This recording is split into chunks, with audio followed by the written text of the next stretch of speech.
Right. கான்ஃபிளிக்ட்னாக்கா என்ன அர்த்தம்? இதுதான் ரொம்ப மிக முக்கியமான காரியம். கான்ஃபிளிக்ட்னாக்கா என்ன அர்த்தம்? நான் ஒரு சின்ன அதுக்கு ஒரு எக்ஸ்பிளனேஷன் கொடுத்துருக்கேன் பாருங்க. முதல்ல கான்ஃபிளிக்டோடைய அடித்தளம் ஒரு சின்ன குவாரல். அந்த குவாரல் அது வாராக மாறுது. அந்த யுத்தம் கடைசியில போர்க்களத்துல பேட்டில் ஃபீல்ட்ல போய் முடியுது. பேட்டில் ஃபீல்ட்ல முடியும் போதுதான் நம்ம கோர்ட்ல போய் நிக்கிறாங்க. பேட்டில் ஃபீல்ட்ல போய் நிக்கிறாங்க. எதுல தொடங்குதுனாக்கா அந்த குவாரல்ல தொடங்குது. சின்ன இதுதான். ஆனா நீங்க அந்த குவாரலை பற்றி டிக்ஷனரியில அதனுடைய மீனிங்க பாத்தீங்கன்னாக்கா, it is a heated argument typically about trivial issues. ரொம்ப சின்ன சின்ன காரியங்கள் and between people who are usually in good terms. எவ்வளவு அழகா கொடுத்திருக்காங்க பாருங்களேன். Heated argument typically about trivial things. Trivial things வந்து ஈஸியா சால்வ் பண்ண முடியும். ஆனா அதை சால்வ் பண்ணாம அவங்க அதை வளர்க்கறதுனால இந்த குவாரல்ல போய் நிக்கிறாங்க. அதுவும் யாருக்கா இந்த குவாரல் வருதுன்னு சொன்னாக்கா, இந்த மீனிங் சொல்லுது who are usually in good terms. நல்ல டேர்ம்ல இருக்கவங்க தான். அப்போ it's a very easy thing. We can easily solve it.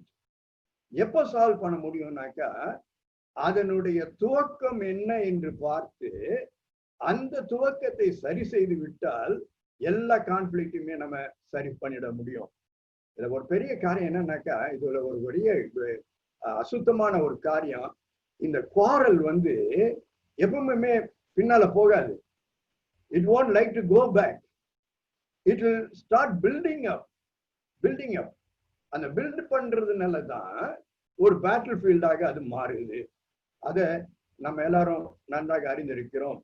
இப்போ உங்க மத்தியில நேற்று நான் ஆங்கரை பற்றி பேசுனேன், இன்னைக்கு கான்ஃபிளிக்ட பற்றி பேசுறேன். அப்போ ரெண்டுக்கும் ஒரு சின்ன வித்தியாசம் இருக்கு. ஆங்கர்னு எடுத்துக்கிட்டீங்கன்னாக்கா இட் இஸ் இமோஷன். நம்ம எல்லாருக்கும் தெரியும், இட் இஸ் இமோஷன். கான்ஃபிளிக்ட்னு சொல்லும் பொழுது அது நம்முடைய ரிலேஷன்ஷிப்பை, உறவை பாதிக்கிற ஒரு காரியம். ஆங்கர் வந்து ஒரு தனிப்பட்ட ஒரு மனிதனுடைய காரியம், எமோஷன். ஆனா கான்ஃபிளிக்ட்னு சொல்லும் பொழுது ஒரு ரெண்டு பேருக்குள்ள வருகிற ஒரு காரியம், அந்த ரிலேஷன்ஷிப் உடையிற காரியம். அப்போ இந்த ஏன் இப்படி உடையுது அப்படின்னு சொல்லும் பொழுது ரெண்டு பேருக்கும் நான் உங்களுக்கு சொன்னேன், it is a trivial issue between two people. It is an heated argument. அதாவது ஒரு ஒப்பீனியன் வந்தானே தான் ஆர்குமெண்ட் வரும். அந்த ஒப்பீனியன் வரும் பொழுது அந்த ஒப்பீனியனை நம்ம ஏற்றுக்கொள்ளாமல் அதை டிஃபரெண்டாக டீல் பண்ணும் பொழுது சில காரியங்கள் நடைபெறுகிறது. அதான் இந்த ஸ்கிரீன்ல நீங்க பாக்குறீங்க. முதல்ல என்ன ஆகுதுனாக்கா, having your own set of thoughts and principles is one thing. அதுல நீங்க பாத்தீங்கன்னாக்கா நான் ஒயிட்ல போட்டிருப்பேன், இதுதான் ஃபண்டமெண்டல் திங். என்னன்னாக்கா, நம்முடைய தாட்ஸ் தான் ரொம்ப மிக மிக மிக முக்கியமான ஒரு காரியம். நம்ம தாட்ஸ் தான் எல்லாத்தையும் கண்ட்ரோல் பண்ணுது. அப்போ எனக்கு நான் நிறைய தாட்ஸ் வச்சிருக்கேன், நான் அதன்படிதான் ஸ்டிக் ஆன் பண்ணிட்டு இருந்தேன்னாக்கா it lands up in quarrel. ஆனா இந்த தாட்டை நான் ஷேர் பண்ண ஆரம்பிச்சுட்டேனாக்கா, ஷேர் பண்ணும் பொழுது அடுத்தவங்களுடைய தாட்டையும் நான் ஏற்றுக்கொள்ளும் பொழுது அது பீஸ்ஃபுல்லா அழகாக முடிந்துவிடும். ரெண்டாவது காரியம் பாருங்க, how far would you go to prove your point is the question. நம்ம தாட்டை ப்ரூவ் பண்ண பாக்குறோம், நிரூபிக்க பாக்குறோம். நான் இந்த தாட் வச்சிருக்கேன், அதனால இதுதான் செய்யணும், இப்படிதான் போகணும் நம்ம யோசிக்கிறோம். That is prove your point. மூணாவது காரியம் என்ன செய்யறோம்னாக்கா, in recent times couples often take their disagreements to a whole new level by losing their calm over petty matters. இதுதாங்க இப்ப நடக்கிற ஒரு காரியம். ஒரு சின்ன காரியத்தை ஒரு அழகாக ரெண்டு பேரும் சேர்ந்து அதை தீர்த்து வைக்கக்கூடிய ஒரு காரியத்தை அவர்கள் விட்டு வேறு ஒரு லெவலுக்கு எடுத்துட்டு போயிடுறாங்க. அந்த லெவலுக்கு போயிட்டீங்கன்னாக்கா it becomes a war and then it becomes a battlefield. So நம்ம செய்ய வேண்டியது ஃபர்ஸ்ட் காரியம், கான்ஃபிளிக்ட் எனக்கு வரக்கூடாதுனாக்கா என்னுடைய thought process should be correct. Then the second I should not prove my thought, but I must be in a position to take it back. Take whatever the other people say. அவங்களுடைய தாட்டையும் நான் எடுத்து என்னுடைய தாட்டோட synchronise பண்ணணும். எப்ப thoughts எல்லாம் synchronise ஆயிருந்தோ, எப்படி ஒரு 2 waves வந்து சிங்க்ரோனைஸ் ஆனவொடனே பீட் ஆகுதோ, அதே மாதிரி பீட்ஸ் ஃபார்ம் பண்ணணும். அந்த பீட்ஸ் ஃபார்ம் பண்ணும் பொழுது ஆட்டோமேட்டிக்கலா யூ வில் பிகம் காம்.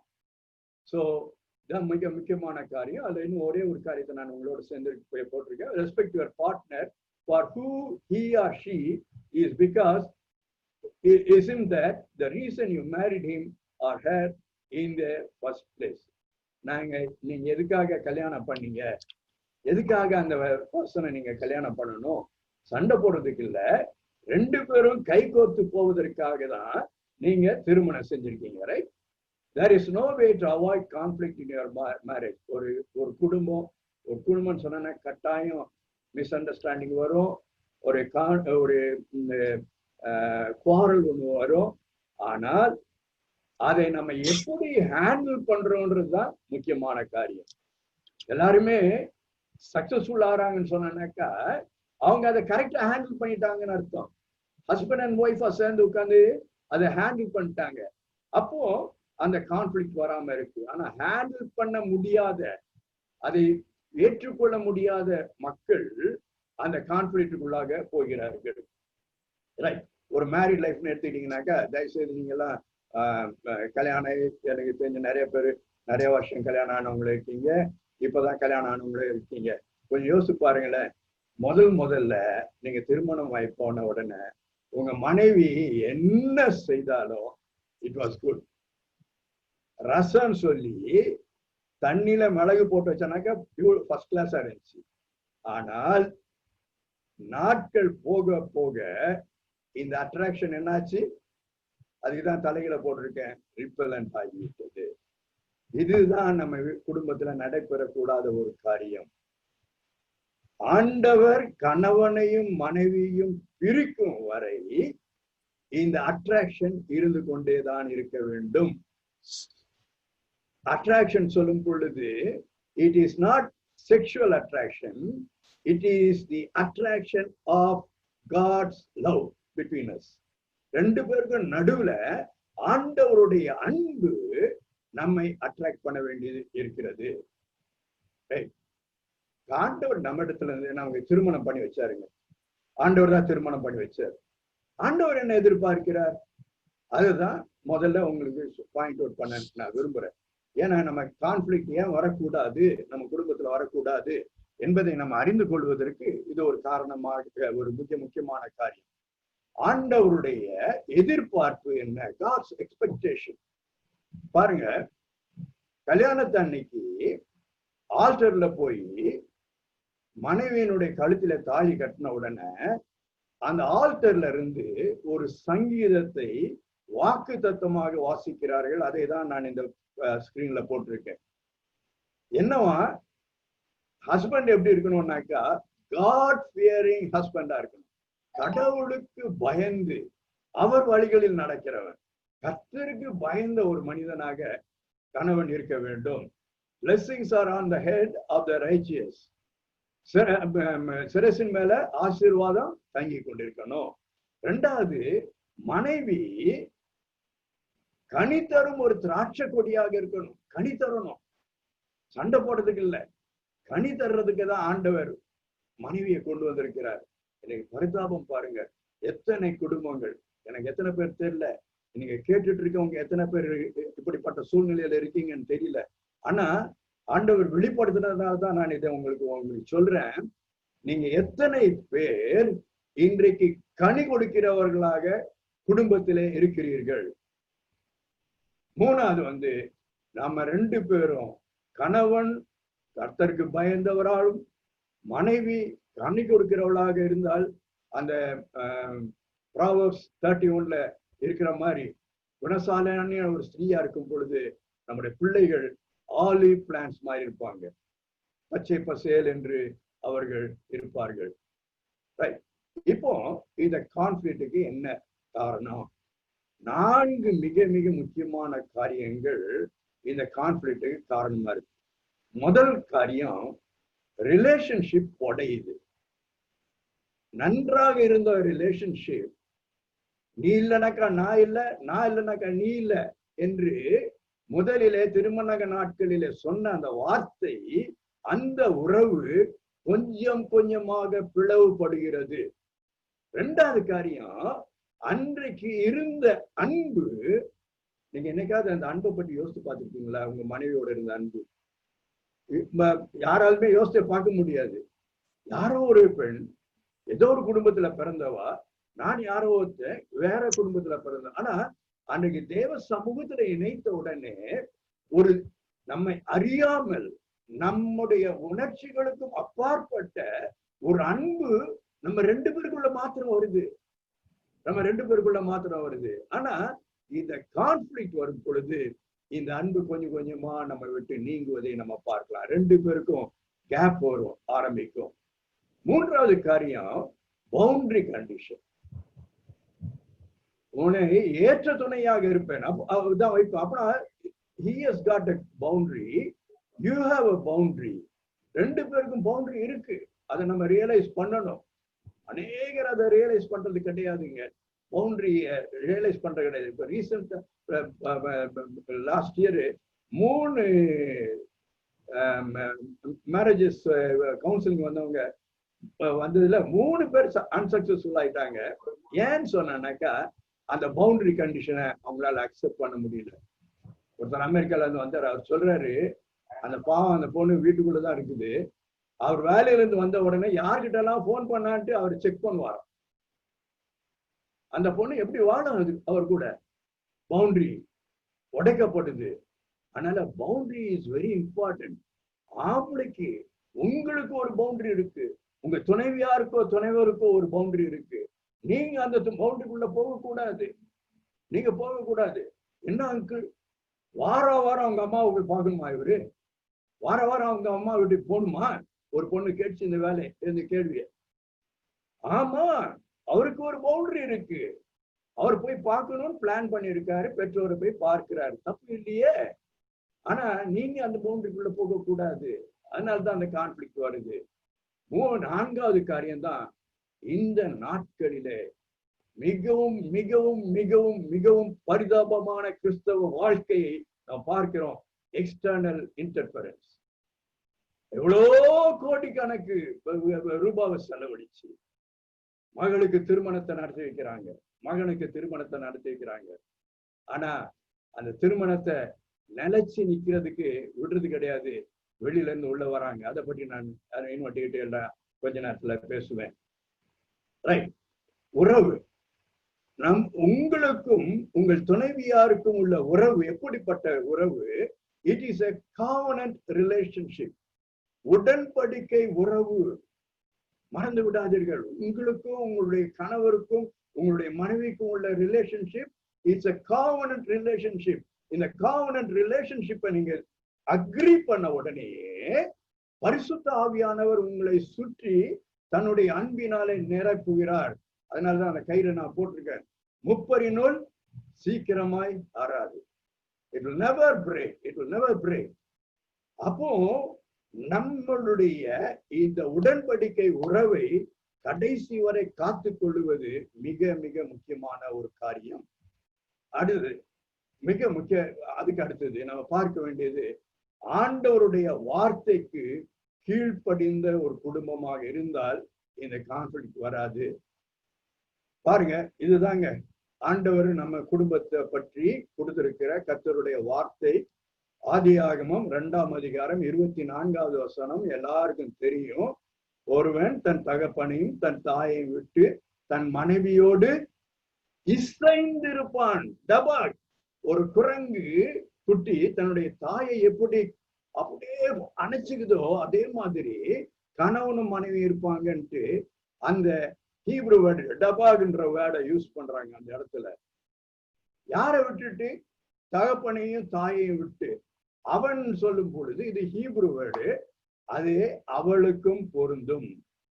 நிறைய பேர் இன்றைக்கு அதை நினைக்கிறதே கிடையாது. அவன் தான் விட்டு வரணும். இல்ல இல்ல இல்ல, ரெண்டு பேருமே உங்கள் தகப்பனையும் தாயையும் விட்டு ரெண்டு பேரும் ஒன்றாக இருக்க வேண்டும். அதுதான் ஆண்டவர் கொடுத்திருக்கிற இந்த வரைபடம். இதை பாருங்க, நடுவுல நீங்க பாத்தீங்கன்னாக்கா கப்புள், நீங்க ரெண்டு பேரும் நடுவுல இருக்கீங்க. இந்த இந்த ஏரியாக்குள்ள, இந்த பவுண்டரிக்குள்ள வேற யாரும் வரக்கூடாதுங்க. வேற யாரும் வரக்கூடாது. Nobody has got right to come into that. That is what God has said. Come out and be united. So you are united here. Nobody can come into that. Even in your children cannot come into that. அடுத்த circle தாங்க children. இன்னைக்கு நிறைய பேர் couple வீட்டுல ஏன் problem வருதுன்னு சொன்னாக்கா, சில்ட்ரனை உள்ள கொண்டு வந்துடுறாங்க, அங்க ப்ராப்ளம் வர்றதை இப்ப நம்ம பார்க்கிறோம். பிள்ளைங்க கூட வரக்கூடாது. இது ரெண்டு பேரும், நீங்க ரெண்டு பேரும் அப்படியே join together. Nothing can separate you, nothing. அப்படின்னாக்கா அந்த ஜாயிண்ட்ல இருக்கணும். அப்ப பிள்ளைங்களும் வரக்கூடாது. பேரண்ட்ஸ் அதுக்கு அடுத்த சர்க்கிள் தான். அதுக்கப்புறம் தான் உங்களுடைய சிப்ளிங்ஸ், உங்களுடைய ஃப்ரெண்ட்ஸ், மற்ற காரியங்கள் எல்லாம் இருக்கு.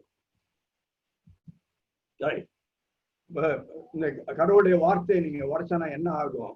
இதைதான் நான் முதல்ல உங்களோட கொஞ்ச நேரம் பேச போறேன். முதல் காரியம் என்ன நடக்கு? மேரிட்டல் லைஃப்ல ஒரு டிஸ்ஹார்மனி ஏற்படுகிறது. இந்த டிஸ்ஹார்மனி ஏற்படுவதனாலே ரெண்டு பேருடைய தாட்டும் சிதைய ஆரம்பிக்கிறது. அவ்வளவு நேரமும் ஒருத்தருக்கு ஒருத்தர் விட்டு கொடுத்து ஒருத்தருடைய தாட்டை இன்னொருத்தருடைய தாட்ல பைண்ட் பண்ணி அன்பாக போய்கொண்டிருந்த கப்புள், அந்த டிஸ்ஹார்மனி வந்த உடனே அந்த தாட்ஸ் கம்ப்ளீட்டா டிஃபரெண்ட் ஆகுது. இந்த வேவ் லெங்க் கம்ப்ளீட்டா மாற ஆரம்பிக்கிறது. ரெண்டாவது காரியம், அடுத்த காரியம் நம்ம பார்க்கோம், பவுண்டரி உடைக்கப்படுகிறது.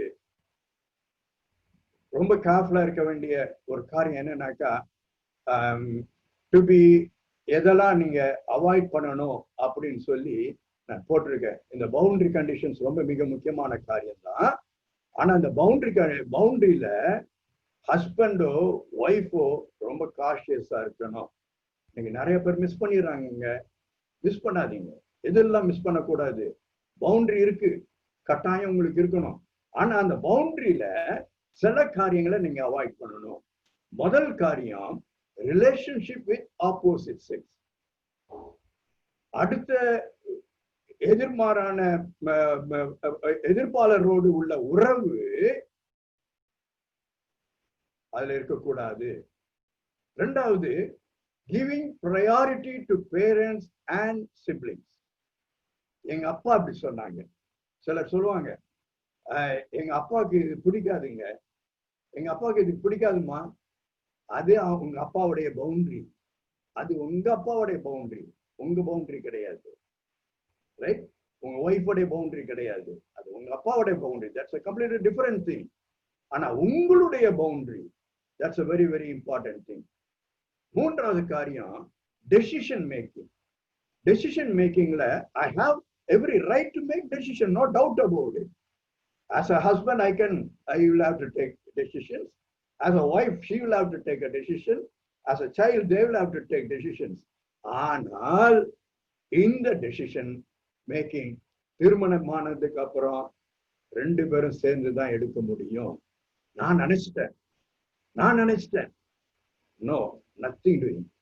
ரெண்டு பேரும் சேர்ந்து தான் எடுக்கணும். நான்காவது காரியம், ஸ்டிக்கிங் டு ஸ்டிக்கர். அப்படின்னா என்னன்னாக்கா, நான் மீன் போட்டது என்னன்னாக்கா, கேட்ஜெட்டை மீன் பண்றேன்.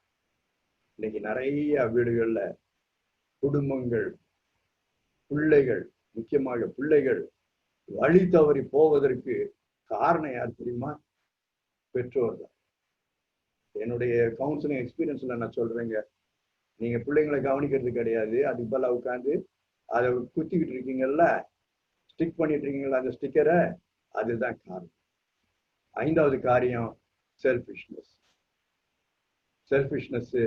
அந்த பவுண்டரில இருக்கக்கூடாது. ரைட்? நீங்க மற்றவருடைய பவுண்டரியும் உங்களுடைய ஹஸ்பண்டோடைய பவுண்டரி உங்களுடைய ஒய்ஃபோடைய பவுண்டரிய நல்லா தெரிஞ்சு வச்சிருக்கணும். அதுக்கு நீங்க ஒத்துழைக்க வேண்டும். ரைட். இப்போ அடுத்த மிக முக்கியமான காரியம் இந்த கம்யூனிகேஷன் சரியா இல்லாம இருக்கிறது தான். ஒரு திருமணம் உடைவதற்கு கிட்டத்தட்ட 50% 2 பேருக்கும் சரியான கம்யூனிகேஷன் கிடையாது. An effective communication is a communication between 2 or more persons wherein the intended message is successfully delivered, received and understood. நம்ம அழகா கரெக்டா நான் பேசணும், அதை நீங்க கரெக்டா ரிசீவ் பண்ணணும், ரிசீவ் பண்ண நீங்க அதை அண்டர்ஸ்டாண்ட் பண்ணணும். ஆக்சுவலா கம்யூனிகேஷன் ஹஸ் காட் 5 ஸ்டெப்ஸ். அது நான் அந்த கம்யூனிகேஷனுக்குள்ள நான் போகல. ஆனா இந்த 3 தான் அடித்தளம். நான் ஏதோ நான் உங்ககிட்ட பேசுறதுக்கு நான் விரும்புகிறேன், நான் பேசுறேன், நீங்க அதை விரும்புகிறீங்க, நீங்க அதை ரிசீவ் பண்றீங்க. சாரி, நீங்க ரிசீவ் பண்றீங்க. அதை ரிசீவ் பண்ணும் பொழுது நீங்க அதை அண்டர்ஸ்டாண்ட் பண்ணணும். அப்போ நானு டெலிவர் பண்ற என்னுடைய கம்யூனிகேஷன் நீங்க அண்டர்ஸ்டாண்ட் பண்ற மாதிரி இருக்கணும். புரியுது உங்களுக்கு? நான் டெலிவர் பண்ற இந்த கம்யூனிகேஷன் நீங்க அண்டர்ஸ்டாண்ட் பண்ற மாதிரி இருக்கணும். நான் எதையோ நினைச்சுக்கிட்டு வேற எதையோ உங்ககிட்ட சொல்லிட்டு நான் நினைச்சதை உங்ககிட்ட எதிர்பார்க்க முடியாது. எனக்கு நிறைய திருமணங்கள்ல நடக்கிற ஒரு சாதாரண ஒரு காரியங்கள், நான் இப்படி நினைச்சேன், அவர் அப்படி நினைச்சுக்கிட்டாரு, ஐயோ இது தப்பா சொல்றாரு, அவரு நான் இப்படி நினைக்கவே இல்லை அங்கிள். ஆமா, ஏன்னாக்கா உங்களோட deliverance was wrong, that communication was wrong. Right. இந்த கம்யூனிகேஷன்ல ஒரு பேரியர் இருக்கு, அதுக்கு பேரு செமாண்டிக் பேரியர். செமாண்டிக்னாக்கா it involves the deconstruction of words, signals and sentence structure.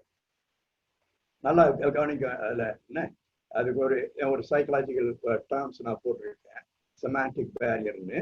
Semantic எப்படின்னு சொன்னாக்கா deconstruction of words. It is not construction of word, it is deconstruction of word. தப்பான வார்த்தைகள், தப்பான சிக்னல்கள், தப்பான sentence structure.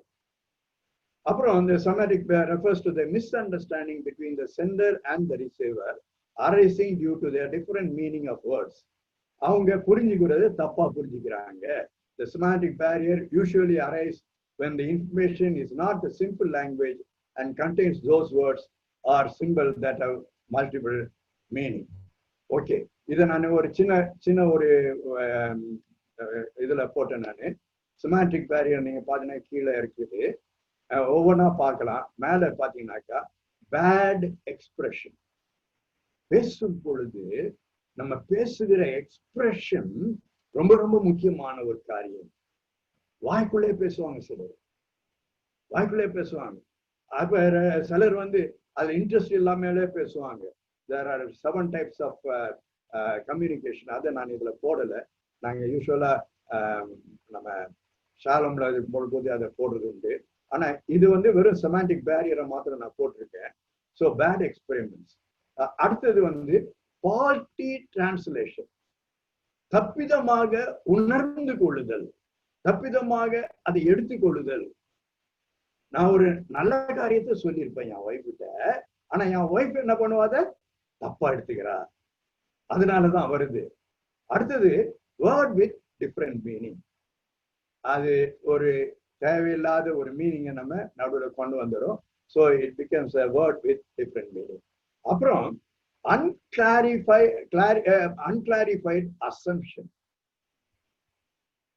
புரியலனாக்கா திருப்பி கேட்க மாட்டாங்க, ஒருவேளை இப்படி இருக்குமோ அப்படின்னு. நேற்று நம்ம அந்த ஆங்கர் மேனேஜ்மெண்ட்ல பார்த்தோம் தெரியுமா, அந்த ஒய்ஃப் அல்லாட்டி ஹஸ்பண்ட் படுற பாடு இதாங்க அன்கிளாரிஃபைட் அசம்ஷன். திருப்பி கேட்டனா அவர் கோபப்படுவாரு. அதனால என்ன சொன்னாரு, ரைட் ஓகே இதாக தான் இருக்கும் நம்ம எடுத்துக்கலாம் அப்படின்வாங்க. So that is unclarified assumption. இது இந்த கம்யூனிகேஷன் நமக்கு நிறைய டேஞ்சர் சிக்னலை கொடுக்குது. அதுல ஒரு மிக முக்கியமான காரியம் ஆர்குமெண்ட்ஸ். ஆர்குமெண்ட்ஸ் நல்லதா கெட்டதா? ஆர்குமெண்ட்ஸ் நல்லதா கெட்டதா யோசிச்சு பாருங்களேன். ஆர்குமெண்ட், எல்லாம் எதுக்கு எடுத்தாலும் ஆர்குமெண்ட்ஸ் வரும். Is it good or bad? On one angle it is very very very good. சரியானபடி நீங்க ஆர்கியூ பண்றீங்கன்னாக்கா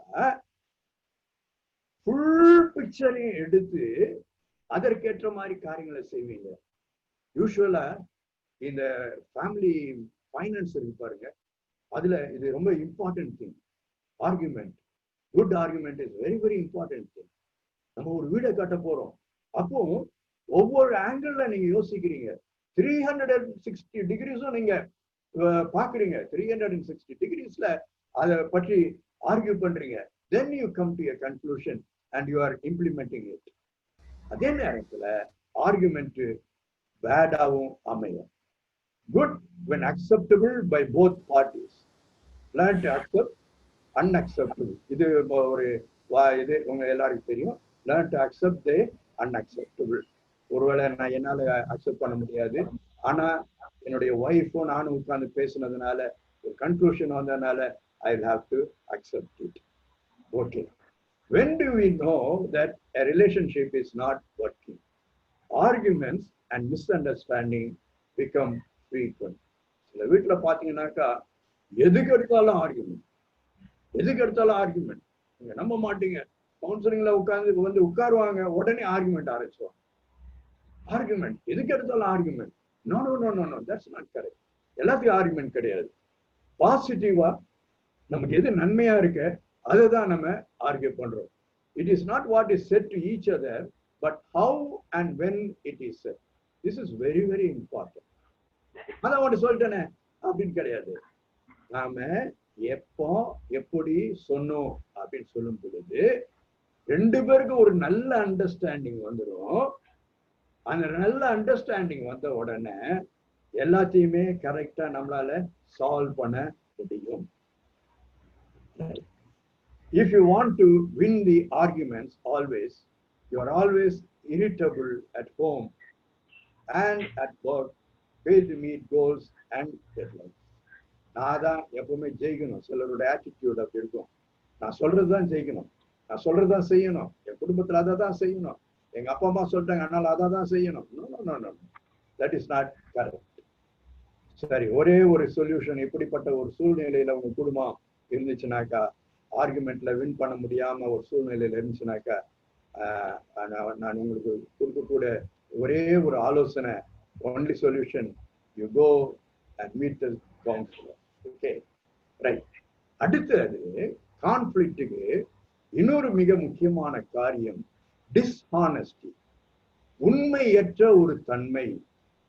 நான் பேசுவது, நான் நடப்பது ஒரு விதமான தன்மை, ஆனால்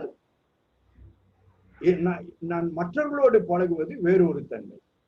ஹானஸ்டி இல்லை, ஹானஸ்டி இல்லை. இந்த படத்தை அதுக்கு தான் போட்டேன். அது பாருங்களேன், ரெண்டு பேரும் அன்பாக இருக்க வேண்டிய நேரத்துல அந்த பையன் பாருங்க எதுல உட்கார்ந்துருக்கான், கேட்ஜெட்ல உட்கார்ந்துருக்கான். there is no honesty in his நீங்க ஹானஸ்டி இருக்கும் பொழுது முகமுகமாக பேச முடியாதுங்க. என்னைக்கு கணவனும் மனைவியும் பக்கத்துல உட்கார்ந்து ஒருவர் முகத்தை ஒருவர் பார்த்து பேசுகிறார்களோ அங்கதான் ஹானஸ்டி உண்டு. ஹானஸ்டி இல்லைனாக்கா ஒருவர் முகத்தை ஒருவர் பார்த்து பேச முடியாது. நீங்க யோசிச்சு பாருங்களேன், நம்ம சும்மா ஒரு பொய் சொல்லிடுறோம்னு வச்சுக்கோங்களேன். பொய் சொல்லும் போது நேரம் முகத்தை பார்த்து பொய்ய சொல்ல முடியாதுங்க, பொய்ய சொல்ல முடியாது. ரைட், நம்ம கண் வேற எங்கேயாவது தான் போகும். ஆனா உண்மையை பேசும் பொழுது கண்ணும் கண்ணும் சந்திக்கும். in every relationship honesty is of prime importance and marriage is no different. If you are hiding something from your spouse and choose to lie to him or her without any reason, then you have had it. அங்கதா dishonesty வருது. As a rule, you must try and understand that your relationship is based on truth and not deceit. ஏமாற்றுவதிலே உங்களுக்கு ஒரு ரெண்டு பேருக்கும் ஒரு அன்பு கிடைக்காது. கட்டாயம் அது ஒரு நாளிலே கான்ஃபிளிக்ட்ல கொண்டு போய் முடியும். இன்னைக்கு அநேக குடும்பங்கள் இந்த டிஸ்ஹானஸ்டியால பிரிஞ்சிருக்காங்க. முக்கியமாக போனோகிராஃபி. போனோகிராஃபி எவ்வளவு அசுத்தம். இப்போ ரீசெண்டா நடக்கிற காரியம். நான் இப்போ அதை தான் ரொம்ப I am concentrating on that. How to bring these children out of this pornography. ரொம்ப கஷ்டமான ஒரு காரியம்தான், ரொம்ப கஷ்டமான ஒரு காரியம். ஆனா அந்த டிஸ்ஆனஸ்டினால குடும்பமே சதிஞ்சு போச்சுங்க. சதிஞ்சு கிடக்குது. பிறந்த குழந்தை இன்னைக்கு எனக்கு தெரிஞ்சு குழந்தை வீட்டுக்கு போச்சு, குழந்தை பெறுறதுக்காக போனா இன்னும் அவங்க 2 பேரும் சேரல. டிஸ்ஆனஸ்டி என்னன்னாக்கா, அவன் எப்ப பார்த்தாலும் போனோகிராஃபில இருப்பாங்க. எனக்கு அது பிடிக்கல. I don't want to marry him. I don't want to live with him. அந்த பொண்ணு சொன்ன வார்த்தை போனோகிராஃபி, டிஸ்ஆனஸ்டி. ஸோ நம்ம ரொம்ப கேர்ஃபுல்லா இருக்கணும். அடுத்தது ஈகோ கிளாஷ். நன்றாக போக போக நாட்களிலே நீங்கள் நன்றாக கவனிக்க வேண்டும். நம்முடைய உலகமே வேறு டைரக்ஷன்ல போகுது. இப்ப எல்லாமே கம்ப்ளீட்டா மாறப்போகுது. என்ன மாறப்போகுது, எப்படி மாறப்போகுது, நீங்களெல்லாம் எப்படியாவது வாழ்க்கையை நடத்த போறீங்க, எல்லாமே ஒரு கேள்விக்குறியா இருக்கு. எப்படிப்பட்ட காலத்துல ரொம்ப இந்த கிளாஷ கொண்டு வர்றது, 2 பேருக்கும் நடுவுல சண்டையை கொண்டு வருகிற ஒரு காரியம் ஈகோ கிளாஷ். ஈகோனாக்கா என்னங்க? EGO, edging God out. edging God out. உங்க குடும்பத்துல இருந்து அல்லாட்டி உங்களுடைய பர்சனல் லைஃப்ல இருந்து நீங்க எடுத்து போடும் பொழுது உங்களுக்கு ஈகோ வருது. அந்த படத்துல நீங்க பாக்குறீங்க 2 பேருக்கும் சண்டை. என்னன்னாக்கா, அவன் சொல்றான் ஐ ஆம் ரைட், அவன் சொல்றா மீ டூ, நானும் ரைட்டா தான் இருக்கேன். 2 பேருக்கு இதுலதான் சண்டை. Don't be surprised to know that most marriages in recent times fail due to ego clash. என்னை கேட்டுட்டு அன்பான அன்பு சகோதரனே, அன்பு சகோதரியே, நான் உன் இடத்துல ஒரு காரியத்துக்கு இருக்கணும். உங்க வீட்டுல இந்த ஈகோ கிளாஷ் இருக்கா? இந்த ஈகோ கிளாஷ் இருக்கா?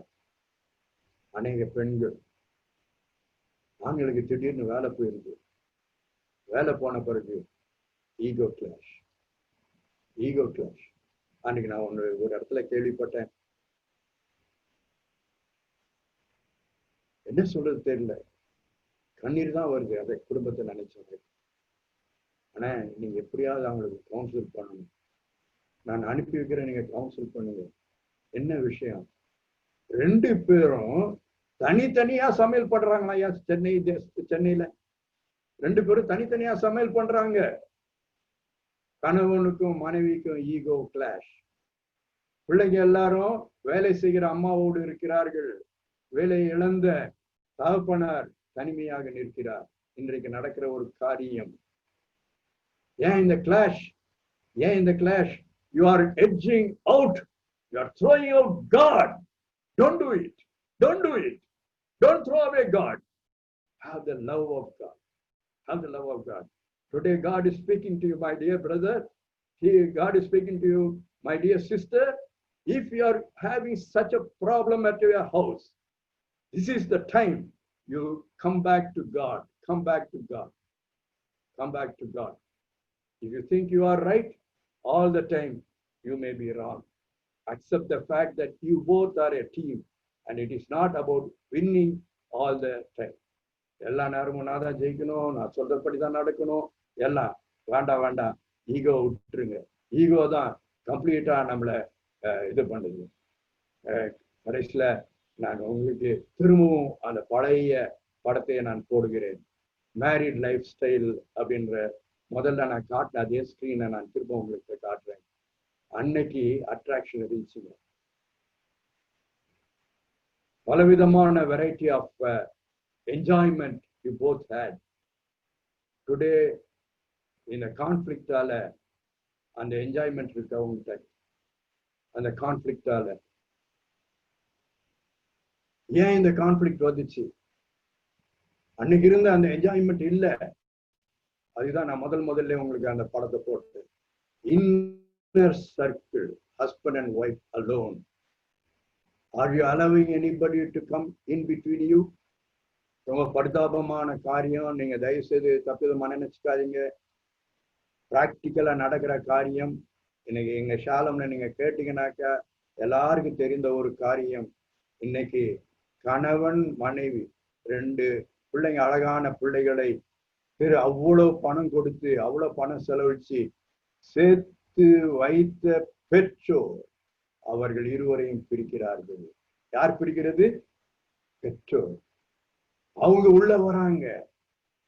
அன்பு சகோதரனே, சகோதரியே, உன்னிடத்துல கேட்கிறேன், don't allow anybody to come in between you. Don't allow anybody to come in between you. நானே எப்படிலாம் சண்டை இதெல்லாம் நான் உங்ககிட்ட சொல்ல போறது இல்லை. ஆனா உங்களுடைய குடும்பத்துல நீங்க யோசித்து பாருங்க, யோசித்து பாருங்க. அன்னைக்கு இருந்த அன்பு இன்னைக்கு இருக்கா? அன்னைக்கு நீங்க 2 பேரும் கை கோர்த்து நடந்தீங்களே, அதை நீங்க இன்னைக்கு செய்யறீங்களா? அன்னைக்கு நீங்க 2 பேரும் ஒரே கட்டில படுத்திருந்தீங்களே, அது இன்னைக்கு இருக்கா? யோசித்து பாருங்க. பிள்ளைங்களாம் வரலாம், தப்பு இல்லை. ஆனா அந்த அன்பு இருக்கு அவங்க மத்தியில. அன்னைக்கு உங்களுடைய மனைவி செஞ்சதெல்லாம் ருசியா இருந்துச்சு. உங்க கணவன் செஞ்ச காரியங்கள்லாம் உங்களுக்கு, he was a hero for you. But today, how are you dealing with him? பிள்ளைங்களை திட்டுமே, அப்படியே அவங்க அப்பனை மாதிரியே இருக்கும். யார? அப்பனை மாதிரியே. Where is that attraction? Where is that attraction? அப்புறம் பாருங்க, difference to your life that you didn't have before. ஒரு டிஃபரன்ஸ் இல்லை, 2 பேரும் உட்கார்ந்து பேசணும். இன்னைக்கு இந்த கான்ஃபிளிக்ட் வர்றதுக்கு ரொம்ப ரொம்ப மிக முக்கியமான காரியம், நான் முன்னாடியே பாயிண்ட் அவுட் மாதிரி பண்ணது மாதிரியே 2 பேரும் உட்கார்ந்து பேசுவது. நீங்க 2 பேரும் உட்கார்ந்து பேசுறீங்களா? 2 பேரும் உட்கார்ந்து பேசுறீங்களா? எனக்கு இந்த பாம்பேல ஜெபகுமார் சொல்ற ஒரு காரியம் எனக்கு ரொம்ப இஷ்டமா இருக்கும். அவர் சொல்லுவாரு, டெய்லி அங்கிள் நாங்க காலையில நானும் என்ன என் மனைவியும் சாய் டைம்னு வச்சிருக்கோம், அதுதான் எங்களுக்கு கம்யூனிகேஷன் டைம் அப்படின்னு. Do you have a chai time? Do you both sit together and talk about things? நேரம் இல்லையே, இல்ல நேரம் இல்லை. ஒரே வார்த்தை, நேரம் இல்லை. எல்லாமே நம்ம உண்டாக்கிக்கிற காரியம்தான். நேரத்தை உண்டாக்கவும் நம்மளால முடியும், நேரத்தை உடைக்கவும் முடியும், நேரத்தை டிஸ்ட்ராய் பண்ணவும் நம்மளால முடியும். ஆனா கடவுளுடைய பிள்ளைகளாகிய நம்ம நேரத்தை பயன்படுத்திக் கொள்ள வேண்டும். எபேசியர் 5ஆம் அதிகாரம் 16வது வசனத்துல 15-14 வாசிக்கிறோம். காலம் கொடியதாக இருப்பதனாலே காலத்தை பிரயோஜனப்படுத்திக் கொள்ளுங்கள், நேரத்தை பிரயோஜனப்படுத்திக் கொள்ளுங்கள். பிரியமானவர்களே, நம்ம அதை செய்வோம். அப்படி இருந்துச்சுனாக்கா உங்களுடைய அட்ராக்ஷன் அதிலேதான் நிலைச்சு நிற்கும். அது ரிப்பலண்டாக மாறாது, ரிப்பலண்டாக மாறாது. இன்னைக்கு எத்தனை குடும்பங்களிலே ரிப்பலண்டாக மாறுது, நீங்க நம்ப மாட்டீங்க.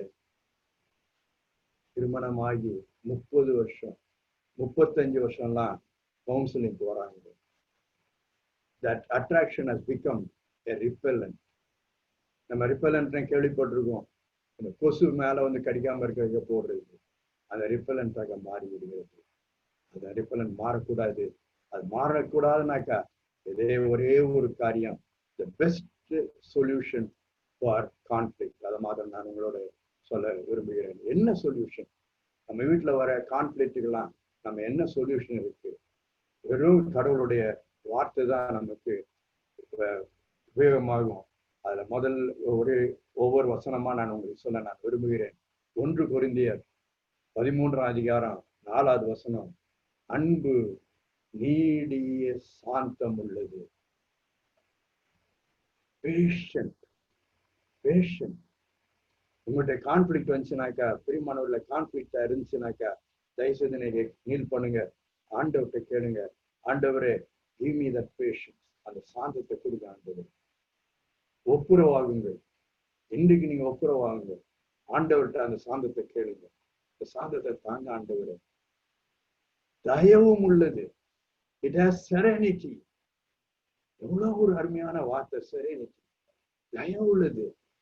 அந்த அன்பு தயவு உள்ளது. உங்க அன்பு தயவு உள்ளதா இருக்கா? நேற்றைக்கு நம்ம பார்த்த மாதிரி அநேக குடும்பங்கள்ல ஒருவரை ஒருவர் பார்க்கும் பொழுது அந்த கோபத்தோட தான் பாக்குறாங்க. நம்ம இதுல ஷாலம்லயே சீனியர் பேரண்ட்ஸ்க்கு ஒரு தடவை மீட்டிங் வச்சிருந்தோம். மத்தியானம் சாப்பாட்டின் போது ஒரு அம்மா வந்தாங்கன்ட்டு சொன்னாங்க, நீங்க சொல்றதுலாம் நல்ல கரெக்ட் தான், மருமகிட்ட நல்லா இருக்கும் அதெல்லாம் சொன்னீங்க, பிராக்டிக்கலா அதெல்லாம் முடியாது பிரதர், அதெல்லாம் முடியாது. அவ்வளவு நேரம் கேட்டுட்டு அவங்க என்கிட்ட சொன்னது முடியாது பிரதர் அப்படின்னாங்க. யோசித்து பாருங்க, நானும் நீங்களும் ஏசாமியினுடைய பிள்ளைகள், நம்மளால முடியாதது எதா இருக்கா? எல்லாம் நம்ம மைண்ட்ல இருக்கு, நம்ம மைண்ட்ல இருக்கு.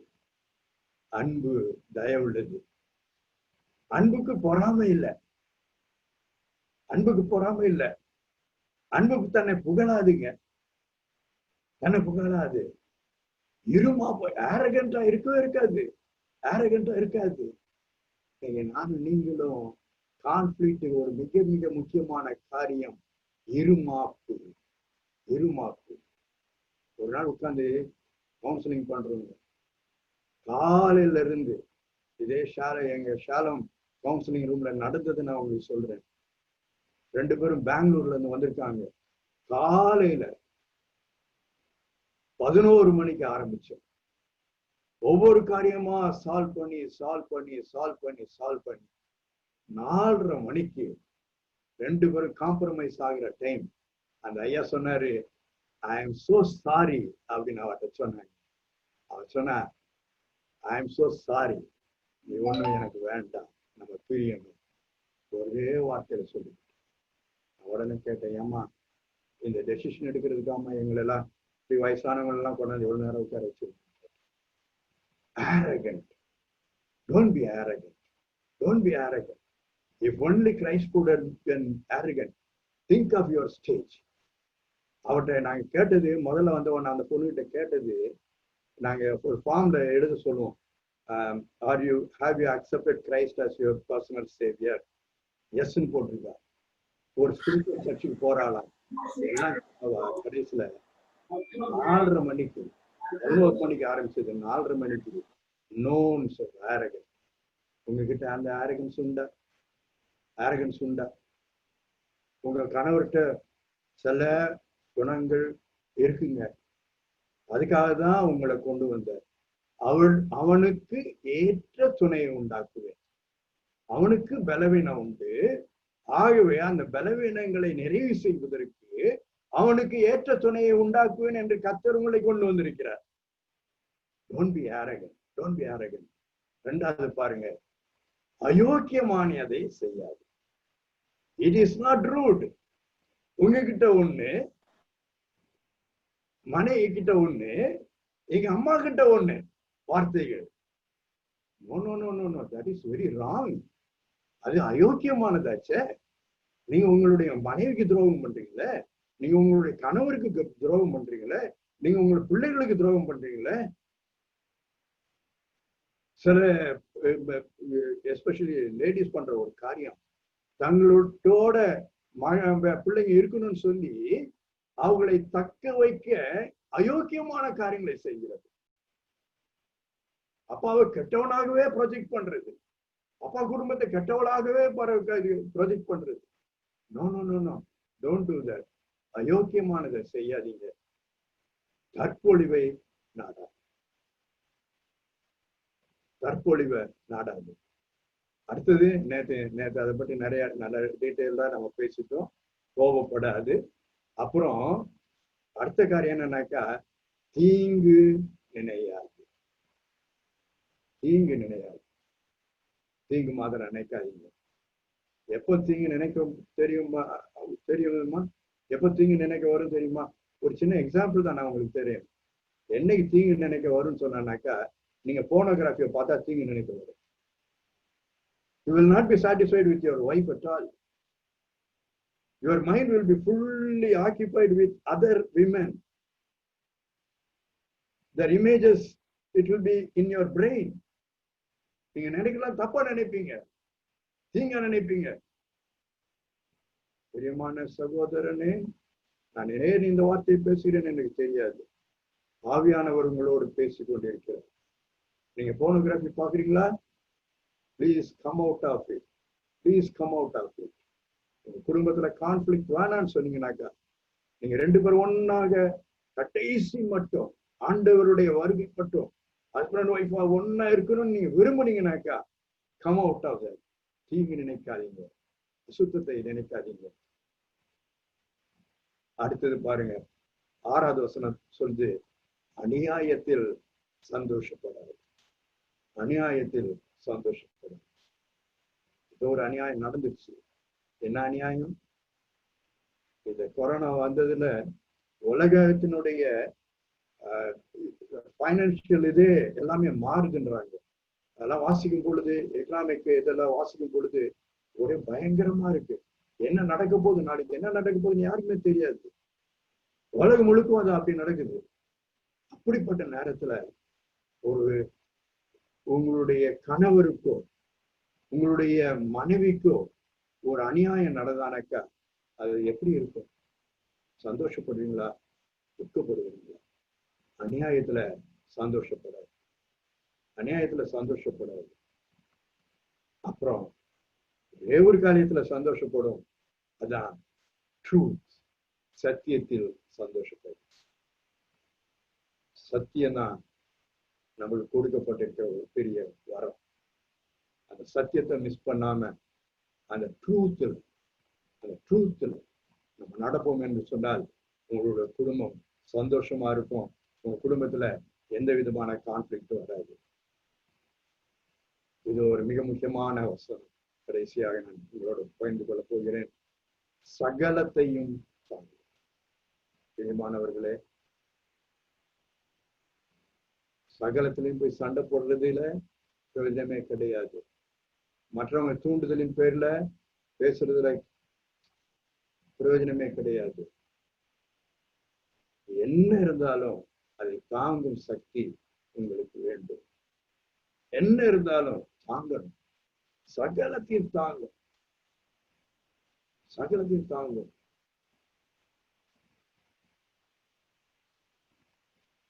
யோசித்து பாருங்க, உங்களுடைய குடும்பத்துல நீங்க சகலத்தையும் தாங்குவீர்களா?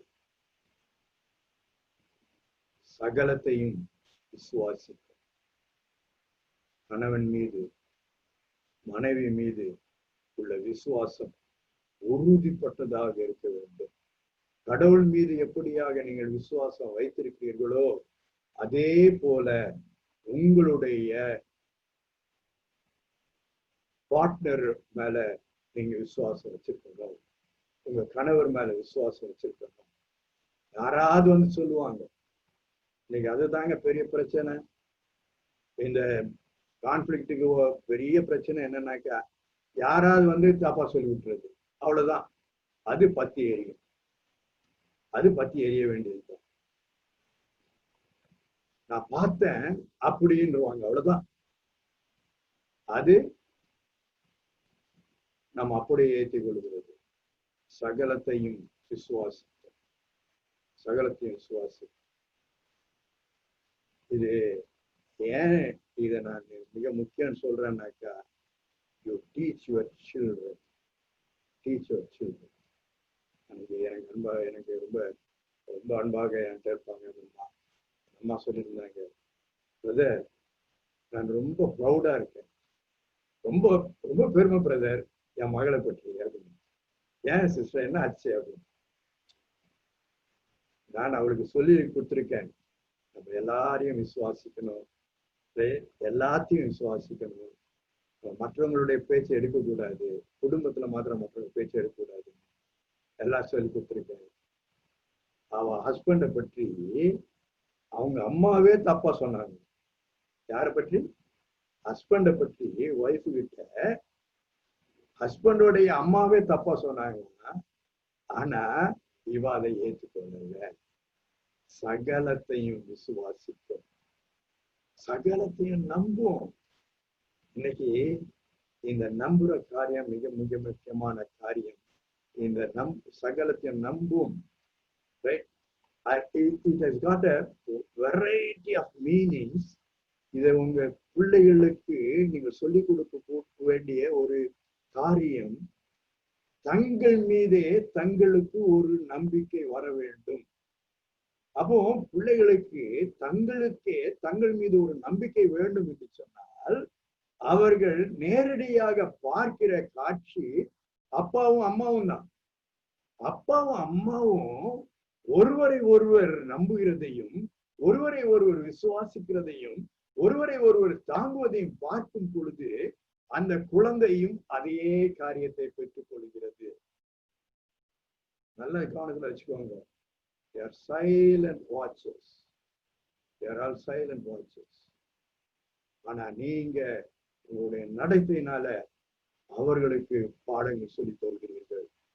அடுத்தது சகலத்தையும் சகிக்கும். பிரியமானவர்களே, இந்த உலகத்துல நம்ம போராட்டம் உண்டு, கஷ்டங்கள் உண்டு, வேதனைகள் உண்டு.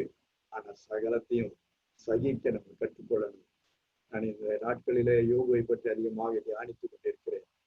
அந்த யோகு 2ஆம் அதிகாரத்துல நீங்க பாத்தீங்கன்னா, யோகுனை முதல்ல அதிகாரத்தை பார்த்தோம்னாக்கா அந்த அம்மா சொல்றாங்க, உன்னுடைய நீ கடவுளை தூஷித்து உன் ஜீவனை விட்டு விடுன்றாங்க. இது ஒரு ஆக்சுவலா 9 மாசம் நடந்த அனுபவம் சொல்றாங்க. இந்த யோபு புத்தகம் 9 மாசத்துல ஒருத்தருடைய வாழ்க்கையில நடந்த ஒரு அனுபவம். ஆனா இந்த 9வது மாசத்துல இப்படி சொன்ன ஒரு மனைவி 9வது மாசத்துல கணவனுடைய நடத்தையெல்லாம் பார்த்து கம்ப்ளீட்டா மாறிட்டாங்க. அதுக்கப்புறம் அதே மாதிரி குழந்தைகள்லாம் பிறக்குது. சகலத்தையும் சகிக்கும். நீங்க சகிக்கிறீங்களா? நீங்க சகிக்கிறீங்களா? நான் இப்படி நினைக்கவே இல்லை இவர் இப்படி இருப்பாருன்னு. அவர் வந்துட்டாரு. நீங்க இப்படிதான் இருக்கணும், சகலத்தையும் சகிக்கணும். சகிக்க நம்ம கற்றுக்கொள்வோம். அப்பொழுது கர்த்தர் நம்மை ஆசீர்வதிப்பார். திரும்பவும் அந்த வசனங்களை மாத்திரம் நம்ம வாசிட்டு நம்ம ஜெபத்துக்குள்ள கடந்து போக போறோம். அன்பு நீடிய சாந்தமும் தயவும் உள்ளது. அன்புக்கு பொறாமை இல்லை. அன்பு தன்னை புகழாது, இருமாப்பா இராது, அயோக்கியமானதை செய்யாது, தற்பொழுதை நாடாது, சினமடையாது, தீங்கு நினையாது, அநியாயத்திலே சந்தோஷப்படாது, சத்தியத்திலே சந்தோஷப்படும், சகலத்தையும் தாங்கும், சகலத்தையும் விசுவாசிக்கும், சகலத்தையும் நம்பும், சகலத்தையும் சகிக்கும். இப்படிப்பட்ட அன்பு இன்றைக்கு உங்களை அப்படியே மூடிக்கொள்ளட்டும். நீங்க பழைய நாட்களில இப்போ ஒருவேளை ஒரு கசப்போடு கூட நீங்க இந்த நாயில இந்த செய்தியை கேட்டுக்கொண்டிருக்கலாம். ஆனா இந்த அன்பு, இயேசுவினுடைய அன்பு இந்த மாலை நேரத்துல உங்களுடைய இருதயத்துல ஊற்றப்படட்டும். நான் திரும்பவும் பழைய மாதிரி ஒரு மனிதனாக, மனுஷியாக மாற வேண்டும். நானும் என்னுடைய கணவரும் நானும் என்னுடைய மனைவியும் திருமணம் ஆன நாட்களிலே எப்படி அன்போடு இன்டிமசியோடு இருந்தோமோ அதேக்குள்ள நான் போக வேண்டும் என்று நீங்கள் விரும்பினால் இதற்கு நான் ஒரு சின்ன பழத்தை முன்னால வச்சிருக்கேன். ஒவ்வொரு ஸ்டெப்பு பாருங்க. First step, let the love, அந்த அன்பு மீண்டுமாக உங்களை ஜெயிக்கட்டும்.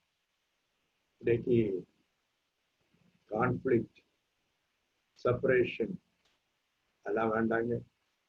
ஒருவேளை உங்க குடும்பத்துல உங்க கணவரோடு கோபப்பட்டு உங்க அம்மா வீட்டுல இருக்கலாம், நீங்க இதை கேட்டுக்கொண்டு இருக்கலாம். ஆனா ஆண்டவருடைய அன்பு உங்களை ஜெயிக்கட்டும். Let the love win. அந்த அன்பு தான் உங்க 2 பேர் மத்தியிலும் கொடுக்கப்பட்டிருக்கிற அன்பு. 2வது காரியம் பார்க்கிறோம், allow the past to be over. இவ்வளவு நாட்கள் நடந்ததெல்லாம் நடந்தது விட்டது. நம்ம அதை திருப்பி அதை பற்றி மென்று கொண்டிருந்தால் ஒன்றுமே பிரயோஜனம் கிடையாது. ஆனா இன்னைக்கு எடுப்போம். allow the past to be over. கடைசியில 3வது காரியம், 2 பேருக்குள்ள அந்த கான்ஃபிளிக்ட் வருவதற்கு எதெல்லாம் காரணமாக இருந்ததோ அதை இன்றைக்கு கர்த்தரிடத்துல அறிக்கை செய்து அதை விட்டு விடுவோம். ரிமூவ் தி ஆப்ஸ்டக்கிள்ஸ். 3 ஸ்டெப் தாங்க. இதுதான் best method. Let the love win. Allow the past to be over. Remove the obstacles.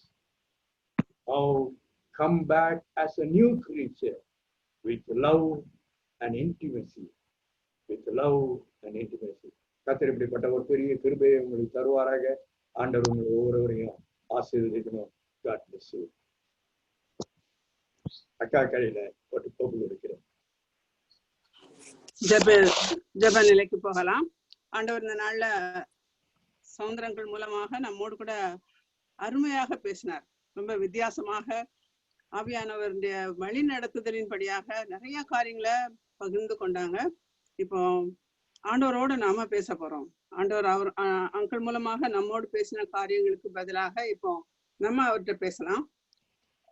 கோபத்தை பற்றி நேத்து பேசினோம். இன்னைக்கு வாக்குவாதங்கள் அப்படின்னு நம்ம கொடுத்திருந்தாலும் வாக்குவாதங்கள்ன்ற வார்த்தையை அன்புன்னு கொண்டு வந்து அங்கிள் அழகா முடிச்சுட்டாங்க. வாக்குவாதம் இல்லாம இருக்கணும்னு சொன்னா அந்த அன்பு மேலும். தேவனை என்னை ஆராய்ந்து என் இருதயத்தை அறிந்து கொள்ளும், என்னை சோதித்து என் சிந்தனைகளை அறிந்து கொள்ளும், வேதனை உண்டாக்கும் வழி என்னிடத்திலே உண்டோ என்று பார்த்து நித்திய வழியிலே என்னை நடத்தும் என்று சொல்லி நாம் ஆண்டவருடைய சமூகத்திலே நம்மளை ஒப்பு கொடுக்கலாம். வேதனை உண்டாக்கும் வழி என்னிடத்துல உண்டா? நிறைய காரியங்களை அங்கங்க டச் பண்ணும்போது ஆவியானவர் நிச்சயமா நம்மளோடு கூட பேசியிருப்பார். எங்க வீட்டுடைய குழப்பத்துக்கு, எங்க வீட்டுடைய சண்டைக்கு இவதான் காரணம், இவர் தான் காரணம், அல்லது என் பிள்ளைதான் காரணம்னு சொல்லி நம்ம நிறைய நேரங்கள்ல மனதுல அல்லது வாயில கூட சொல்றோம். ஒன்னாலதான், உங்களாலதான், பிள்ளைய பார்த்து ஒன்னாலதான். ஆனா இன்னைக்கு ஆண்டவர் ரொம்ப அருமையா நம்மோடு கூட பேசியிருக்கிறார். நம்மளுடைய வாழ்க்கையில எதையெல்லாம் நம்ம மாற்றணும்னு சொல்லி ரொம்ப அருமையா பேசினார். எது நமக்கு தடையா இருக்கிறது? கடைசியில சொன்னாங்க, ரிமூவ் த ஆப்ஸ்டக்கிள்ஸ். எது தடையா இருக்குன்னு நிச்சயமா நம்மளால உணர முடியும். உதாரணத்துக்கு சொல்லணும்னா போனோகிராஃபி. நிறைய பேர் இன்னைக்கு அடிமையா இருக்கிறாங்க. அது டச் பண்ணார் ஆண்டவர். போனோகிராஃபியை தூக்கி எறியறது லேசான காரியம் இல்லை. ஒருவேளை அந்த ஆண்ட்ராய்டு போன் ஒருவேளை 50,000 கொடுத்து நீங்க வாங்கியிருக்கலாம். ஆண்டவர் சொன்னா அந்த 50,000 போனை தூக்கி இன்னைக்கு கொண்டு சாக்கடையில போட்டுட்டு நிம்மதியா வீட்டுக்குள்ள போங்க, ஆண்டவர் ஆசீர்வதிப்பார். எதை தூக்கி எறியணுமோ அதை எறியணும். அடம், நம்முடைய ஈகோ, அடுத்தவங்களுடைய பவுண்டரிக்குள்ள இஷ்டம் போல அலைந்து தெரிகிறது, இதெல்லாம் இன்னைக்கு தவிர்க்கப்பட வேண்டிய காரியங்கள். எல்லா ஆப்ஸ்டக்கிள்ஸ்ல இருந்தையும் இன்னைக்கு ஆண்டவர் விடுதலை கொடுக்கணும்னு சொல்லி ஜெபம் பண்ணாங்க.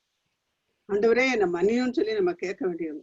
தேவனே சுத்த இருதயத்தை என்னிலே சிருஷ்டியும், நிலைவரமான ஆவியை உள்ளத்திலே புதுப்பியும் என்று சொல்லி நாம் கதற வேண்டியவர்கள்.